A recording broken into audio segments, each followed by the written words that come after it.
my gosh! 4:30 AM kami gumising. Naglakad kami. Siguro 5 na para medyo may liwanag na. Kasi mahirap paglakad doon sa amin. Maraming aso. Tapos mga aggressive.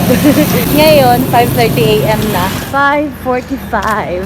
Ito na yung diretsong highway. Papunta na ng Mega World Capital Town. Malapit na tayo. 6 AM sa Mega World Capital Town. Ayan, nakikita nyo. Marami na mga nag-jogging. Medyo malamig-lamig ngayon. Ang ganda nitong puno. Oh, may bees na malalaki. Pauwi na. Grabe, sarap umuwi nang wala pang init. Wala, hindi ko alam kung ito yung first time ko makita ng black chicken. Wow, ganda sana. Mingming, lagi ka nandito ah. Sungit? Wow. Cactuses. Tanim namin yan. Eme. Pinapagawa na namin yung bahay namin. Eme. Ganda. Pa-translate.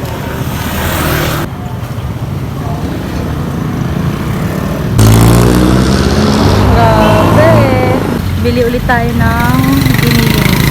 100 pesos lang. Wow, ngayon lang kami nakapaglakad dito. May malawak palang daan eh. Lagi kasi dun sa may mabaho kami napupunta. Yung laging amoy patay na tao. Patay na tao. Patay na hayop. Lala naman ng patay na tao. Penge. Meh.